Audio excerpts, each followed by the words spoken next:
The expansion to 48 nations and 104 matches transforms the 2026 World Cup into a logistical monster. This footprint is significantly larger than any tournament football has ever attempted. Millions of people will be in constant motion across 3 countries, moving through transit hubs and gathering in open-air parks that were never designed for this level of density.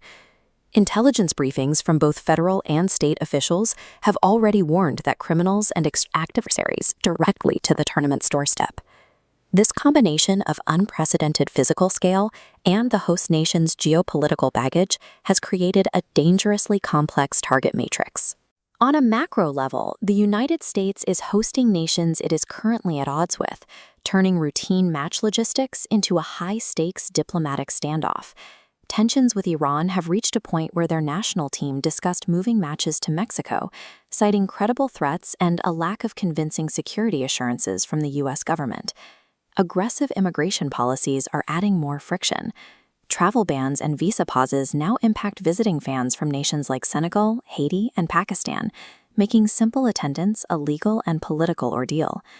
Analysts warn that these specific policy moves are being used in extremist propaganda to encourage lone actor retaliation against World Cup venues. Foreign policy decisions have effectively heightened the risk for everyone on the pitch, placing players and traveling fans at the center of ongoing international disputes. Looking at the physical sites, authorities are struggling to defend venues with massive exposed perimeters.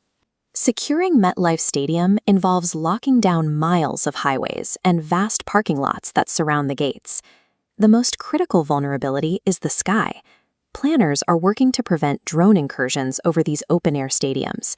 In response, Homeland Security dedicated $250 million to counter drone systems, designating every venue a no-drone zone with severe penalties. While stadiums have controlled entries, soft targets like waterfront transit hubs and open fan zones offer almost no physical barriers. The threat is so acute that organizers canceled a massive fan festival at Liberty State Park, unable to guarantee safety. The geographic spread of this tournament is simply too vast to fully shield, leaving public squares and the airspace above them dangerously exposed. At the most granular level, a crisis of funding is paralyzing the local law enforcement agencies who actually have to patrol the streets. The Trump administration has delayed up to $1.2 billion in FEMA counterterrorism grants that were supposed to be distributed to host communities months ago. This freeze is being used as political leverage. The administration is withholding security money to force local cities to comply with ICE immigration enforcement tactics. Because of these delays, contractors responsible for stadium security are missing installation deadlines, leaving them without enough time to fully test defense systems before the first kickoff. Domestic political gridlock is actively dismantling the very defense infrastructure needed to counter the global threats intelligence officials have identified. FIFA continues to project total confidence, using public relations to paint a picture of a joyful, safe, and united tournament. But the reality on the ground is that local law enforcement must now secure the equivalent of 104 Super Bowls back-to-back in less than 6 weeks.